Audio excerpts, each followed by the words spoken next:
Vamos a dar comienzo al desarrollo de la unidad del radicalismo en la Argentina y la inauguración con ella de la democracia liberal en nuestro país. El periodo que abarcará nuestro desarrollo va a incluir los dos gobiernos de Hipólito de Yrigoyen. El primero transcurre entre 1916 y 1922. En el medio, entre el primero y el segundo gobierno de Yrigoyen, hay un tercer gobierno radical que es entre 1922 y 1928, a cargo de Alvear, y ya en el último periodo, tercer gobierno radical, segundo para Yrigoyen, se va a desarrollar entre 1928 y 1930, y aquí vamos a nosotros a analizar y a ubicar el inicio de las dictaduras militares en la Argentina. Volvamos al primer gobierno de Yrigoyen. La asunción de Hipólito Yrigoyen a la primera magistratura en 1916 a raíz del triunfo del Partido Radical en elecciones que se llevaron a cabo por la ley Sáenz-Peña de 1912. Nosotros vamos a remitir varias veces a esta ley porque es un punto clave de inicio de la participación democrática de amplios nuevos sectores en la vida pública argentina. Esta ley básicamente entonces implicó el ingreso de hombres nuevos al quehacer gubernamental, e Yrigoyen representaba a uno de ellos. Sin embargo, el cambio de actores en la vida política no cumplió durante su mandato, durante todos estos años, con la expectativa de las transformaciones radicales que se esperaban, al menos de la mayoría de los sectores que lo votaron. El radicalismo quedó a medio camino de cumplir o de satisfacer esas promesas, esas expectativas que lo llevó a Yrigoyen al poder. Entonces, en este sentido existe una idea bastante generalizada en calificar la actividad del Partido Radical como reformista más que revolucionario. Esta idea de reformador y no revolucionario, el movimiento, las acciones en el periodo, la vamos a ir desarrollando a lo largo de esta clase. Entonces, en 1916, asumió Yrigoyen con la fórmula Hipólito Yrigoyen Pelagio Luna. En octubre de ese mismo año, esta elección fue la primera presidencial que se llevó adelante en los términos de la nueva ley electoral Sáenz-Peña, que otorgó, como ya vimos, el derecho al voto a cada ciudadano varón mayor de 18 años.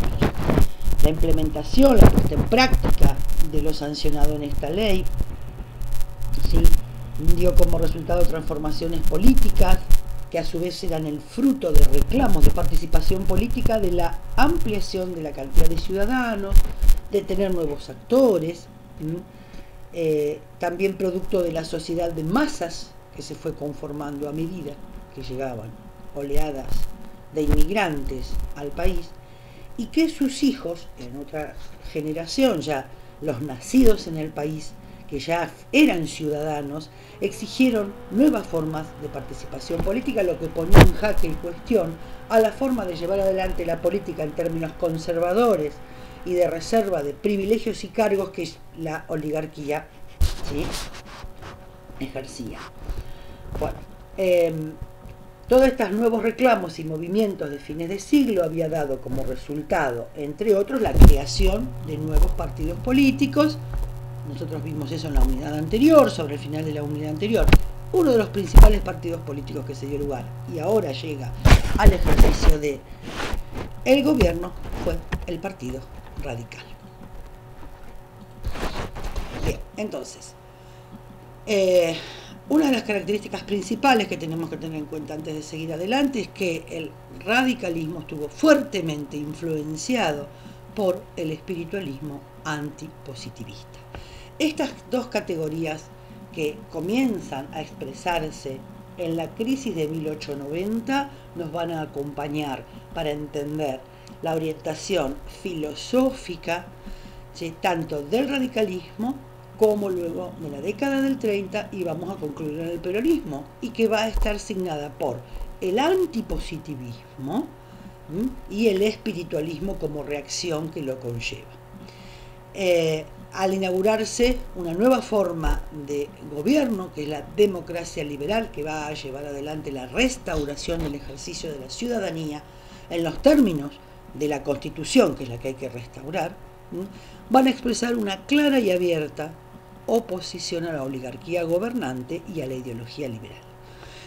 Aunque, como expresamos aquí, este ímpetu, ¿sí?, este impulso inicial de oponerse a la oligarquía, de oponerse al sistema agroexportador, bueno, vamos a desarrollar con mucha fuerza enunciados, postulados y principios, pero que van a ir perdiendo a lo largo del ejercicio del poder la fuerza por la imposibilidad de romper las fuertes estructuras del gobierno oligárquico y de la economía. Bien. Entonces, el primer gobierno de Irigoyen, ¿sí?, se autodefinía como un movimiento de integración política con origen en la clase media y intentó, y algunas implementó, poner en marcha iniciativas que fueron presentadas por el Poder Ejecutivo que tendieron a sentar las bases de un estado de bienestar. El problema fue que sistemáticamente estas iniciativas fueron obstaculizadas en el Parlamento por los representantes conservadores en alianzas coyunturales, es decir, en alianzas variables, con socialistas o con radicales antipersonalistas. El radicalismo no tenía mayoría en el Parlamento, por lo cual dependía de la oposición y de las alianzas que ésta hiciera con otros movimientos o partidos políticos. Así fue como que solo pudieron adoptarse medidas que no requirieron participación parlamentaria. Cuando pudieron ser implementadas a partir de decretos del Poder Ejecutivo, ahí tuvieron mayor viabilidad que las que pasaban por el departamento. Porque, a ver, hay que entender que el radicalismo en esos años, más que un partido político, se conformó como un movimiento de aglutinación de sectores no excluidos. Los movimientos, alianzas o aglutinaciones de ideas suelen luego tener la imposibilidad de llevar adelante claramente, ¿sí?, las riendas del poder, aunque lo logre. Por eso el radicalismo se va a definir como un movimiento de integración política. No era solo ese partido con intereses de clase únicamente, venía de la clase media urbana. Lo que esta clase media vio en este movimiento un partido que se hacía eco de las necesidades, aspiraciones y propuestas. En ese sentido, la educación fue crucial para la movilidad de los sectores medios, pero al mismo tiempo, y acá es interesante si ustedes pueden continuar las lecturas de la unidad anterior o del texto de David Rock que habla acerca del radicalismo en la Argentina, porque al tener este fuerte componente de clase media, la clase media que termina de conformarse en estas décadas y de cobrar identidad, va a tener como rasgo claro e identificable la aspiración a niveles superiores de vida, accesos a niveles que lo van a hacer constantemente, ¿sí?, hacer alianzas o terminar beneficiando a sectores que creen que luego los van a beneficiar a ellos, o de los cuales se va a expandir ese beneficio también a ellos. La clase media es fluctuante, es variable. Así se conforma en este momento, aspirando a tener los beneficios de los sectores más poderosos, y en más de un momento luego traicionan a aquellos con los que llegaron a poder tener espacios en la política. Pero volvamos al radicalismo en aquel momento. Las propuestas y medidas del primer gobierno del radicalismo se basaban fundamentalmente en el intento de regulación de condiciones de trabajo y de las relaciones obrero-patronales para los peores de campo. En este sentido tuvo iniciativas muy interesantes el gobierno radical, sobre todo las destinadas a regular las condiciones de vida que tenía que tener el obrero en la vivienda, en el arrendamiento de la tierra. Apoyó estos pequeños sectores rurales con la ley contractual agraria de 1921, intentando fijar salarios mínimos. Creó el sistema de jubilaciones y pensiones, que estaban totalmente ajenos a este sector. Extendió servicios sanitarios por la preocupación de las enfermedades de la pobreza, las enfermedades de la pobreza ligadas a la carencia y a la imposibilidad de acceder a agua potable, por ejemplo, ¿no? Creó YPF, yacimientos petrolíferos fiscales, con la concepción de que el petróleo es un bien nacional. A la vez creó la Marina Mercante, es decir, un sistema de comercialización y navegación de productos que sea del Estado. A la vez que amplió el sistema férreo de transportes y tuvo la oportunidad, dada el contexto internacional de la Primera Guerra Mundial, que finaliza en el 19, cuando él asume todavía se está desarrollando, de alentar una incipiente industrialización por sustitución de importaciones, al no entrar los productos de Europa manufacturados o algunos insumos necesarios para la manufactura elemental acá. Fue una oportunidad de comenzar a desarrollar o alentar esta industrialización incipiente, pero que de ninguna manera logró cambiar la base, ¿no?, de la economía agroexportadora. Los intentos del radicalismo en este primer gobierno de tomar medidas a favor de los trabajadores rurales le generaron conflictos con el sector del campo, como fueron las huelgas de Santa Fe y Entre Ríos. Estos conflictos, ¿sí?, que a la vez los obreros reclamaban y los dueños de los campos y los terratenientes rechazaban, fue una fuente de conflicto grande para el radicalismo.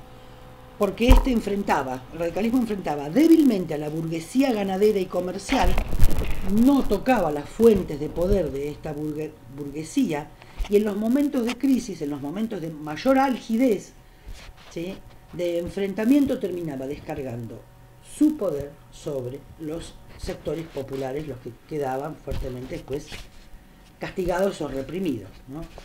Pese al que el radicalismo entonces tuvo algunas condiciones para desarrollar la industria nacional, frente a estas condiciones que decía de la Primera Guerra Mundial, la presión de los sectores interesados en mantener los lineamientos tradicionales basados en la exportación ganadera, productos primarios de la economía, y a la vez en la importación de insumos o productos manufacturados, esta presión consiguió mantener los rieles de la economía en el cauce, ¿sí?, de los intereses ganaderos de los terratenientes. Entonces, si bien podemos identificar claramente en el primer gobierno de Irigoyen estas propuestas tendientes a sentar las bases de un estado de bienestar, sus propuestas fueron sistemáticamente, como decía, obstaculizadas en el departamento por los representantes conservadores, que en distintas alianzas las iban rechazando. ¿Cuáles fueron los nudos problemáticos, ¿no?, que podemos identificar en esta nueva apuesta de una democracia liberal? Los nudos problemáticos a los que se asistieron tenían que ver con el sufragio, primera implementación de este nuevo sufragio universal y secreto que le daba entidad de un ejercicio de ciudadanía política distinto, ¿no?, que aumentaba ese grado. Las nuevas prácticas políticas que se expresaban no solo en los partidos, sino en la actividad democrática ciudadana, en las nuevas asociaciones, en las cooperadoras, lo que daba espacio para nuevas formas de sociabilidad política y una nueva relación entre esta sociedad civil y la sociedad política en estas esferas que, si bien se definían, ¿sí?, independientemente, se relacionan en este ejercicio de la ciudadanía, construyendo una nueva figura de ciudadano. El contexto económico de la Primera Guerra Mundial, luego el periodo de posguerra y la Revolución Rusa, con la elección de un primer polo opuesto a la democracia occidental y al liberalismo, como fue la Revolución Rusa, fue un nudo problemático de toda esta década, y la puja entre los sectores de la economía agroexportadora y los sectores industriales, o de una burguesía industrial aún incipiente, fue un nudo problemático que atravesó todo ese periodo. Porque si bien, veníamos diciendo, intereses agroexportadores que estuvieron desplazados momentáneamente del gobierno, mantuvieron todo el poder suficiente para impedir cualquier cambio profundo en el sistema. Entonces el radicalismo tuvo el poder político condicionado al poder económico, ¿sí? Y esto terminó por esterilizar, por debilitar la propuesta radical. La política industrial y la política obrera también, ¿sí?, se caracterizó por esta debilidad e indefinición en algunas instancias. La política obrera fue también el reflejo de esta imposibilidad de poder expresar su potencialidad o su firmeza. Pese a las posibilidades que abrió esta Primera Guerra Mundial del desarrollo industrial aún incipiente, nunca pudo el radicalismo vencer las presiones de los sectores agroexportadores y que llevaban tradicionalmente, ¿no?, las riendas de la economía argentina, por lo cual la economía argentina no pasó en este periodo de ser una agroexportadora. El corpus de ideas, las ideas claves centrales del radicalismo. En relación a esta nueva participación política, se genera un nuevo sujeto social y político, ¿sí?, que va a estar orientado en esta práctica a través de la ética social. Ahora, cuando veamos Clausismo, vamos a ver cómo la ética social es el punto al cual hay que orientarse, es la meta que guía, ¿sí?, la vida política. La conformación de un Estado de derecho es otro rasgo central de los corpus de ideas que plantea el radicalismo, una revolución social a la cual no llega. El republicanismo como forma de organización institucional del país, que se va a lograr a través de la reparación material, es decir, una distribución más justa de bienes y accesos a servicios, y a la vez una reparación espiritual. Esto lo vamos a ver en el concepto que va a desarrollar Irigoyen al expresar su ideal de nación, una nación entendida como integración de diferencias, una nación entendida como una unidad orgánica, y ahora pronto vamos a pasar a cómo estos elementos devienen de la posición filosófica, particularmente de Irigoyen, que tiene que ver con el krausismo. Pero como cerrando esta pequeña idea de este corpus ideario del radicalismo, también va a elaborar el concepto en un discurso de un nuevo sujeto, su sujeto popular, en un accionar que va a intentar romper el discurso de la instrucción pública. Nosotros ya vimos qué es el discurso de la instrucción pública, cómo se construyó en los inicios del sistema educativo argentino, cómo fue llevado adelante por las preocupaciones de la oligarquía en el poder, del liberalismo y la oligarquía en el poder, ¿sí?, finales del siglo XIX, principios del siglo XX, sobre aquellas bases sarmientinas, que nos dio como resultado el sujeto ciudadano, un sujeto pedagógico ciudadano.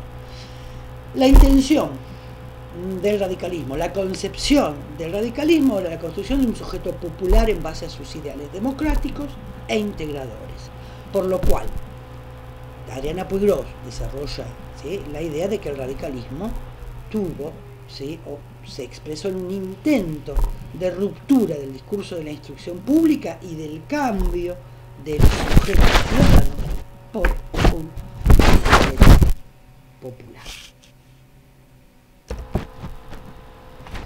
El radicalismo entendía entonces que había que recuperar por vía constitucional la armonía que preexistía en la sociedad, ¿sí? Basaba todos estos principios en un amplio y heterogéneo movimiento basado en la solidaridad, en la ética social y en la libertad individual.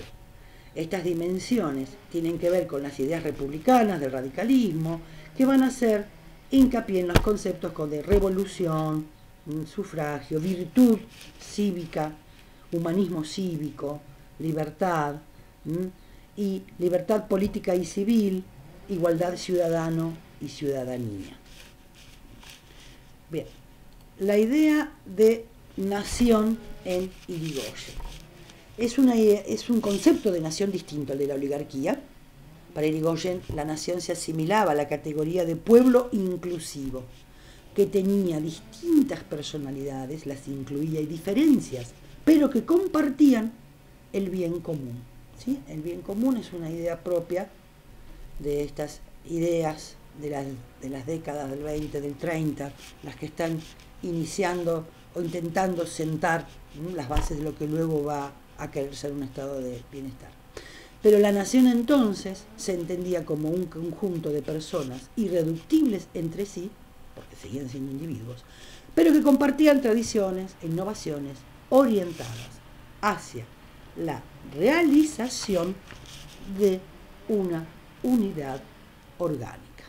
Por eso podemos definir que el liberalismo para Irigoyen es de base solidarista, un liberalismo que conlleva la igualdad y que implica a su vez justicia social. El concepto de justicia social ya desde fines de siglo va a ser el orientador, ¿sí?, de estas ideas de armonización de la sociedad y de mayor distribución de los bienes en aras de una pacificación social y de posibilidad de convivencia. Entonces, en Irigoyen, el liberalismo otorga un sentido social, esto es innovador, a la propiedad privada.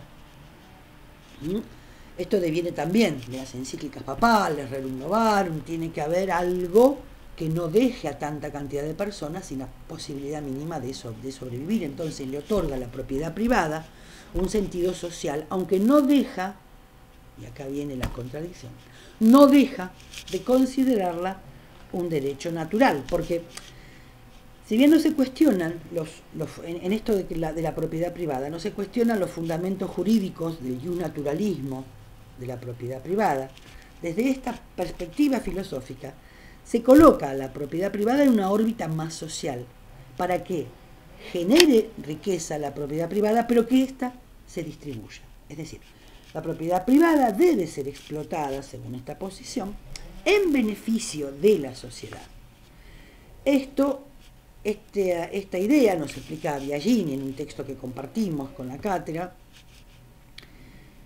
Es una posición acorde a la idea de armonizar, mitigar las grandes diferencias, permitir una mayor movilidad social, pero esto no se condice, ¿sí?, no tuvo asevero con modificar el sistema de clases. Es decir, no significa modificar el sistema de clases, simplemente morigerarlo. Y esta mitad de camino lo vamos a ver constantemente: mediar entre capital y trabajo, tratar de pacificar, van a ser las posiciones que van a terminar debilitando al radicalismo.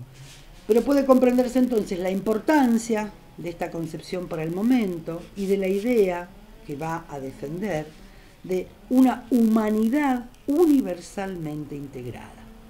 En estos principios es de donde puede desprenderse los límites de la política de Irigoyen y las diferencias al interior del radicalismo. Vamos a explicar entonces un poquito la base filosófica, ¿sí?, que va a caracterizar al radicalismo, pero particularmente la persona de Irigoyen, ¿no? El krausismo es un sistema filosófico caracterizado por el intento de conciliar el racionalismo con la moral, es decir, de darle al racionalismo un sentido, ¿sí?, moral. Es una estructura de ideas coherente, el krausismo, y unitario para explicar la totalidad de las cosas y del mundo. En ese sentido va a entender a la humanidad como un conjunto amplio de sujetos singulares y colectivos en una interconexión tan estrecha que por sí solos no pueden dar cuenta de lo humano. Entonces, el radicalismo va a responder a las líneas del idealismo alemán, ¿sí?, que le es pertinente, en el sentido que el punto de partida del yo cognoscente es ese mismo yo, es el sujeto el que conoce, es el sujeto que posee la conciencia y el que puede conocer. Y sola esa conciencia subjetiva es conocible. Esto en este sentido lo van a reconocer en la base de todo idealismo, ¿no? De Platón en adelante, conocemos las ideas, no las cosas en sí.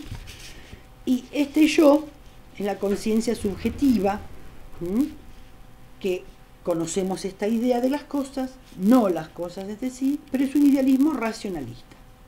Y este racionalismo armónico, ¿sí?, es el que nos da la idea de las cosas, pero está dirigido hacia la ética. La ética constituye su verdadera culminación. ¿Qué es lo que va a orientar este desarrollo del racionalismo armónico? La culminación en la ética social. La ética social consiste en una moral, ¿qué se entiende por ética social? Una moral tendiente a la autorrealización del individuo en un arco de organicidad de la estructura social. Es decir, no deja de ser individuo, ni personal ni colectivo, pero su realización solo se va a lograr, solo es posible en la unidad orgánica de la sociedad. Por eso vamos a ver constantemente estas ideas de posibilidad de convivencia, paz, solidaridad y armonía entre hombres, entre pueblos y entre naciones como un recurrente en los discursos del irigoyenismo. El irigoyenismo, entonces, al tomar al krausismo como base filosófica, lleva adelante una doctrina organicista del derecho, de la sociedad y del Estado. En este sentido entiende que el derecho conjuga las relaciones orgánicas de determinación de acción e influencias recíprocas entre las que se desenvuelve el mundo moral y social. Es decir, el mundo social y el moral solo va a poder desarrollarse en el contexto del mundo del derecho. Esta concepción krausista es lo que vamos a reconocer, o nos va a explicar Álvarez Guerrero y Biagini, lo que se denomina la doctrina organicista del derecho de la sociedad y del Estado, en el cual son fundamentales y claves para comprender esta organicidad en los conceptos de armonía. El orden está organizado conforme a principios de armonización de la naturaleza en el mundo social y en el mundo de las libertades individuales. Da por hecho la posibilidad de la armonía y de la convivencia. Solo hay que respetarlo en el contexto del derecho. La solidaridad es posible entre los hombres, los pueblos y las naciones. Así va a ser dada, ¿sí?, van a ser dadas las bases de un estado de bienestar, y va a ser necesario, pero a la vez posible, recuperar por vía constitucional esta armonía que ya existía en la nación. ¿Ven cómo vamos nosotros girando, desanudando algunos conceptos, pero volvemos al tema de la organicidad del derecho, la armonía, la solidaridad y la realización de un sujeto, tanto individual o un sujeto colectivo, en la sociedad, desde una concepción orgánica. Para completar esta idea vamos a ver cuál es el Estado, cuál es la concepción para el krausismo del Estado, ¿no?, que entiende como Estado. El Estado es para el krausismo una persona moral, es la persona moral suprema, es la mayor, es la más integradora, ¿sí? Es un órgano de derecho el Estado que tiene por objeto mantener el equilibrio y la armonía entre las personas individuales y colectivas. Al concebirse el Estado como un Estado de derecho, es el que va a permitir este desarrollo armónico. Krause afirma: el Estado, dice Krause, mantiene a todo individuo, a todo el pueblo, en la integridad de su personalidad y asegura las relaciones de una con otras personas según derecho. El Estado es promotor, planificador de una sociedad descentralizada. El Estado es en ella, en esta sociedad, un medio que garantiza las libertades individuales y colectivas, para que cada órgano que lo integra desarrolle sin trabas sus posibilidades de realización. Pero no se limita a esta función negativa, meramente tutelar, como un Estado gendarme, ¿no?, como un Estado gendarme liberal que solo controla y reprime, sino que en esta concepción el Estado cumple un cambio de tarea, porque fomenta, ¿sí?, organiza, da organización, promueve la federación, ¿sí? No oprime ni aniquila las fuerzas sociales, pero sí las dirige, las orienta y las apoya. Entonces es un Estado democrático, una concepción de Estado democrático, porque el Estado es un instrumento que realiza y garantiza la realización del derecho. Por lo tanto, forzosamente debe ser un Estado de derecho, un organismo democrático y representativo. No hay Estado, ¿sí?, si no se realiza en la plenitud del derecho y la moral que organice solidariamente a los individuos, a las demás entidades intermedias asociativas, como los gremios, ¿no?, a los pueblos y, en fin, a la nación. Bueno, con estas concepciones que tratamos de explicar, llegamos a las preguntas. Bueno, ¿logró el radicalismo la revolución propuesta? No. Quedó a medio camino con reformas, algunas. ¿Sí? Porque sus concepciones suponían la ausencia de conflicto entre capital y trabajo. Y si algo se expresó en ese periodo fue, ¿sí?, en la oposición clara entre capital y trabajo, y la oposición clara de los sectores obreros que habían crecido masivamente, que eran gran parte de la sociedad y que vivían condiciones laborales deplorables. El radicalismo sufrió entonces críticas, fuertes críticas de ambos lados, porque fue criticado por los sectores patronales por una actitud obrerista, por intentar ayudarlos, darles condiciones que no fueron muchas, y a la vez fue muy criticado el radicalismo por sindicatos de trabajadores y partidos políticos de izquierda, como el socialismo o los anarquistas, por la gran responsabilidad que tuvo el radicalismo en la represión feroz a las grandes expresiones de protestas obreras, como fue la Semana Trágica en 1919, que ahora vamos a ver, y la Semana Trágica en Buenos Aires y los hechos de la Patagonia, ¿sí? Entonces la Semana Trágica se desarrolló una fuerte protesta de varios días, ¿sí?, en Buenos Aires. Hubo represión y masacre hacia el movimiento obrero, ¿sí? Fueron asesinados cientos de personas en Buenos Aires en la segunda semana de enero de 1919, en un conflicto que se originó a raíz de una prolongada huelga declarada en la fábrica metalúrgica Talleres Bacena, en la cual los obreros reclamaban condiciones de trabajo. En estas imágenes que estamos viendo tiene que ver cómo se exacerba y llegan a un punto álgido de violencia las manifestaciones por las muertes. Están llevando, ¿no?, a los obreros que fueron muertos en la protesta. El otro granito en el cual el radicalismo actuó, Irigoyen, en aquel momento en 1921, fue la gran represión a los obreros de la Patagonia, que estaban liderados por el anarquismo, pero fue una inusitada represión, ¿no? Fue una masacre, porque fueron asesinados, fueron fusilados obreros anarquistas, ¿sí?, que generaban y alentaban la gran huelga de los obreros rurales de la Patagonia. Bien, llegamos ahora entonces a ver cómo se expresaron estos intentos, estos postulados y estas posiciones en la educación argentina. Una de las primeras medidas que va a tomar Irigoyen al asumir fue el rechazo de la reforma Saavedra-Lamas, que se implementó en el inicio del año en el cual él luego es elegido. Es decir, Irigoyen asume al gobierno en octubre de 1916. ¿sí? La reforma Saavedra-Lamas se había implementado en los inicios de 1916 y a diciembre del 16 de ese mismo año, Irigoyen propone la derogación, ¿sí?, logra la derogación de esta reforma.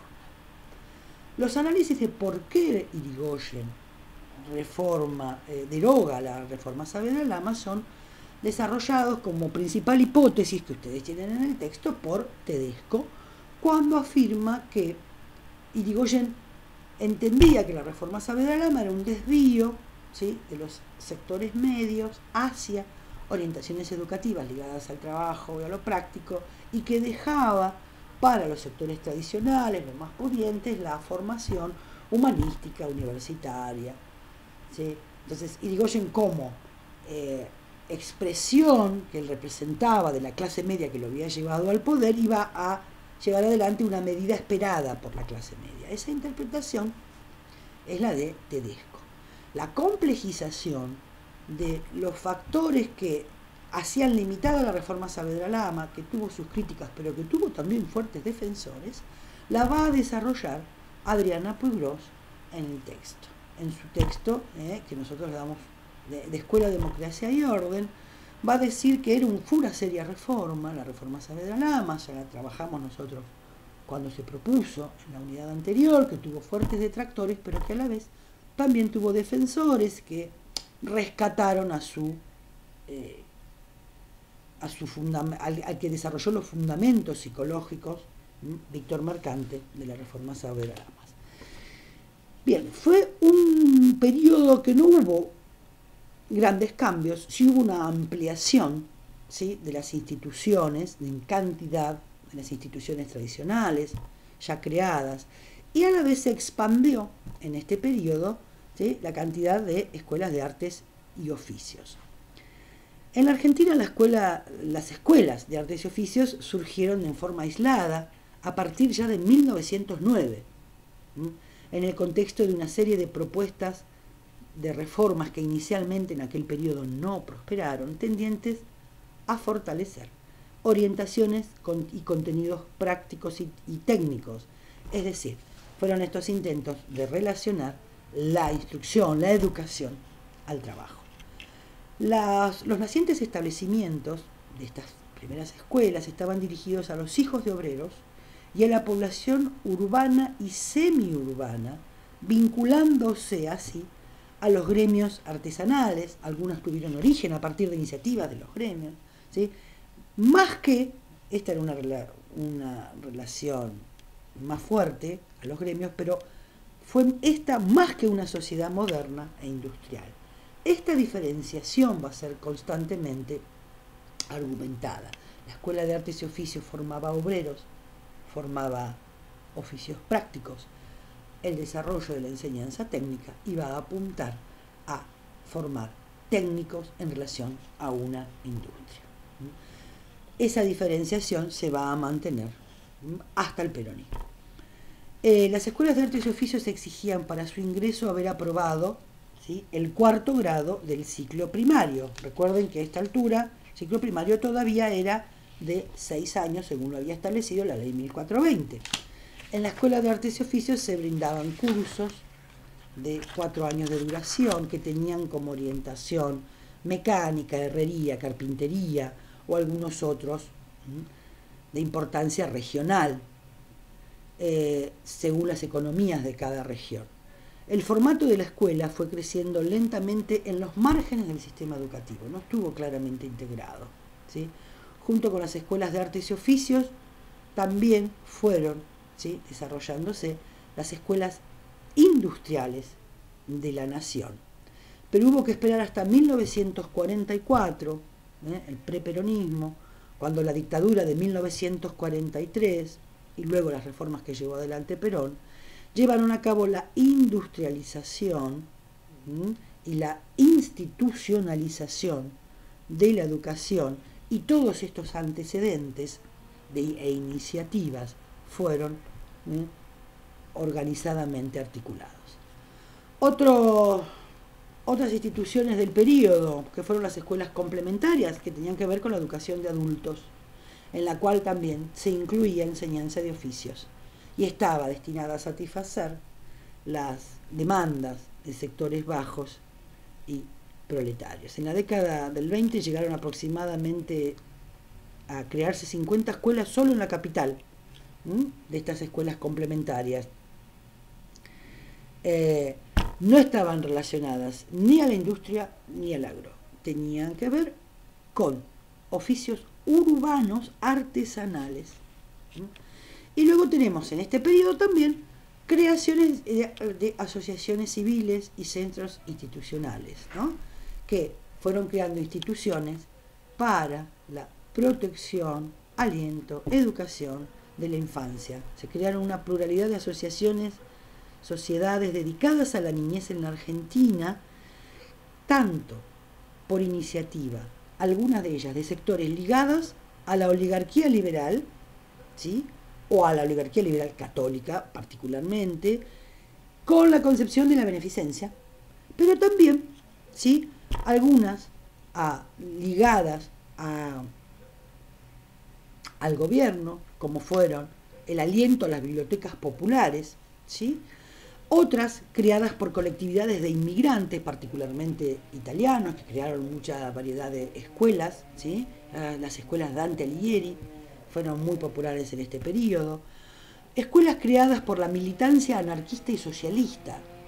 Los socialistas van a tener una actitud de integrarse al sistema público de educación y desde ahí generar condiciones y generar, ¿sí?, la difusión del ideario.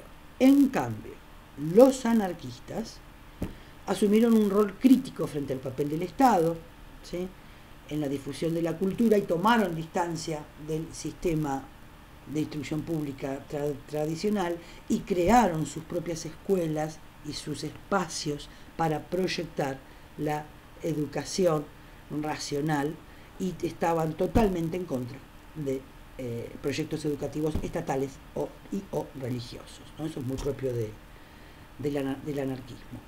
Bien, entonces hay una multiplicidad de instituciones que se van a articular, ¿sí?, en este periodo. Es muy interesante las acciones dentro de la sociedad civil, ¿no?, de las colectividades.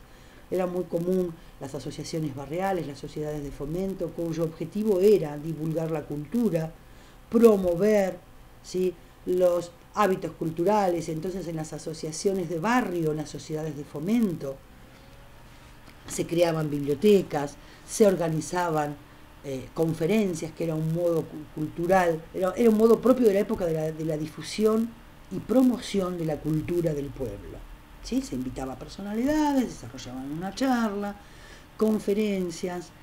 Bien, fue un gran periodo de expansión de estas instituciones. Cambios más sistemáticos ya en la educación argentina tienen que ver con la implementación de la reforma Rezano, ¿no?, que dio lugar, ¿sí?, a la puesta en marcha del sistema de labor y programa del Consejo Escolar en 1920, que duró hasta 1936. Este programa de asuntos y sistema integral de trabajo fue basado en doctrinas modernas y con procedimientos más humanos y más productivos. Las experiencias de la escuela nueva, que va a terminar sistematizando en su puesta en práctica la reforma Rezano, eran experiencias que estaban dispersas, alentadas desde distintos espacios de la sociedad, sobre todo por los maestros, por la creación de escuelas, de revistas que difundían el ideario de la escuela nueva, de la escuela activa. Bueno, el tema más importante del abordaje de esta reforma, que recolectaba todas esas experiencias y las implementaba en forma más organizada, fue el tema de los vínculos entre maestro, alumno, saber. La escuela era un taller y un laboratorio, un lugar donde la vida se ensayaba y donde la libertad era lo más completa posible. Esta reforma Rezano se caracterizó por la focalización de la escuela en las necesidades del niño, la búsqueda de uniformidad, la conceptualización de la clase como un pequeño grupo social y de labor colectivos, ¿sí? El uso del cuaderno único fue una innovación que se implementó a partir de esta reforma, la supresión de los deberes, el estímulo de las actividades al aire libre, la modificación de los programas, la organización de actividades en talleres. Estaban presentes en esta reforma el discurso pedagógico basado en el niño, concebido como un sujeto laborioso. Estos principios conducían a una división del trabajo escolar de acuerdo a los distintos criterios. Había tareas elementales, herramientas, imitación de un taller, de un laboratorio, y fundamentalmente se expandía y se difundía el espíritu de labor. En este sentido, la cátedra les va a presentar, dentro de las propuestas que vamos a encontrar de estas clases, la colaboración de la profesora Glenda Miralles, que hizo un estudio más elaborado de la escuela nueva para presentar a sus estudiantes, y que muy generosamente comparte con nosotros, y ahí se hace más foco en lo que es la escuela nueva, porque esta escuela, si bien constituyó el brazo pedagógico de este nuevo proyecto, fue más amplio, porque fue una corriente de ideas que generó condiciones para efectuar reformas parciales en el sistema educativo, pero a la vez generó experiencias independientes muy interesantes, ¿sí? Y a la vez escritos pedagógicos.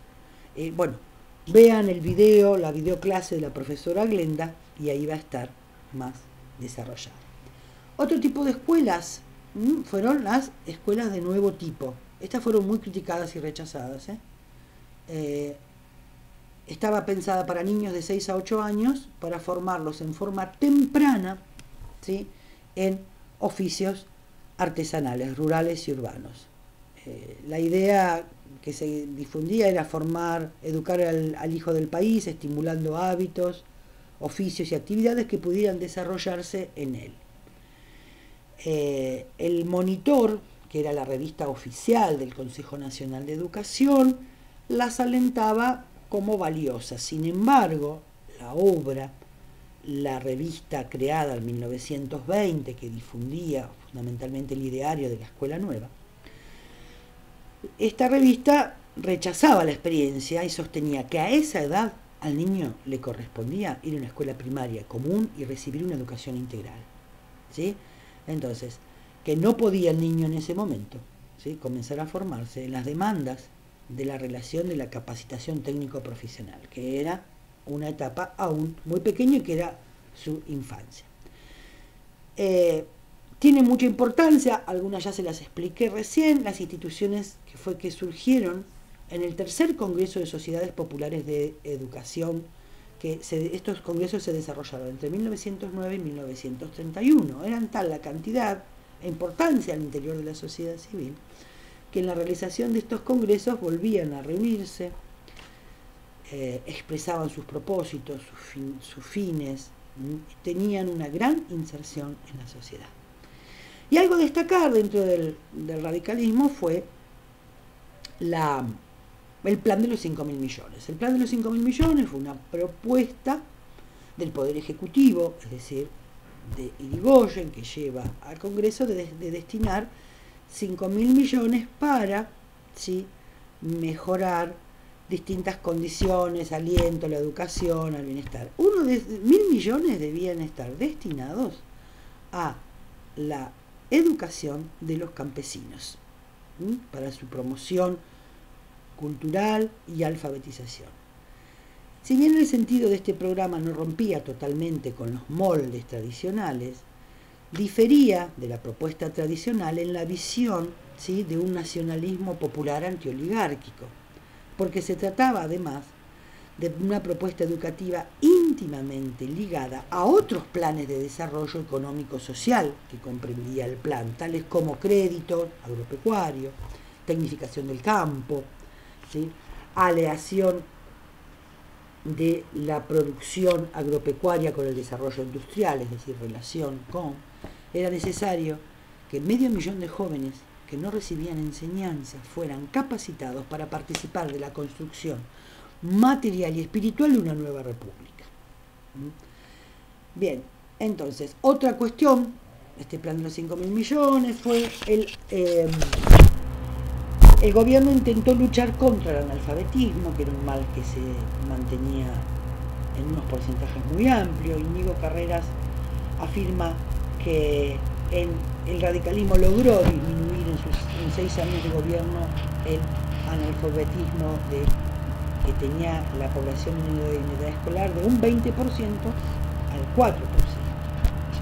Hubo también numerosas creaciones de escuelas, tanto fijas como móviles en la población rural y específicamente en la indígena. Otra acción en educación del radicalismo, en 1921, se concretó un aumento del 40% en los salarios del magisterio. Otras medidas tendieron a dotar de organicidad al sistema educativo a través de un proyecto de instrucción pública, pero que no tuvo lugar, ¿sí? Pretendía asegurar la igualdad derogando el pago de matrícula, aboliendo la enseñanza religiosa, ¿sí? Aún fuera del horario escolar, ¿sí? ¿Recuerdan el artículo 8 de la ley 1420? Bueno, el proyecto de Irigoyen pretendía abolirla totalmente, pero no tuvo lugar este proyecto de instrucción pública, ¿sí? También incluía ese proyecto crear escuelas cárceles, planificar construcción de edificios escolares, garantizar autonomía universitaria. Bien, el radicalismo tenía todo este ideario, alguno implementó, alguno no. Y para acercarnos ya al final de esta clase, nos queda analizar si el radicalismo logró, ¿sí?, romper con el discurso de la instrucción pública. Y desde el punto de vista afirmativo, en qué cuestiones avanzó, podemos decir que construyó un nuevo ideal de nación, ¿sí?, configurando en este sentido un nuevo sujeto popular. Intentó romper con el sujeto pedagógico sarmientino, incorporando la concepción nacional y popular desde una propuesta de articulación de la reforma espiritual, la reforma material que expresó, por ejemplo, en el plan de los 5.000 millones. Otorgó significado diferente a la relación educación-política, en tanto integró a sujetos históricamente marginados, como fueron los obreros, los adultos analfabetos. La educación fue un factor crucial, en este sentido, para la movilidad social. Vamos a ver en la clase siguiente cómo revalorizó la universidad como espacio de democratización política y académica, al apoyar la reforma universitaria, que fue un movimiento que se proyectó al resto de América Latina y que sentó los pilares de la universidad autónoma y científica contemporánea.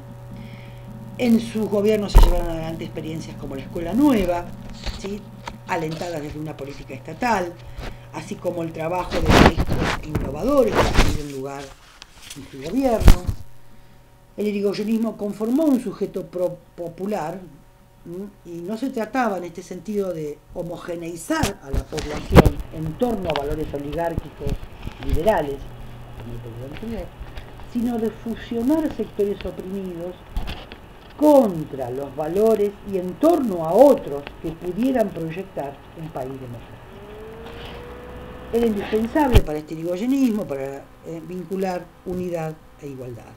Igualdad de todos ante la ley y la posibilidad de ascenso social, y unidos, unidad de los sujetos oprimidos y de estos a la sociedad. Esta idea de integración.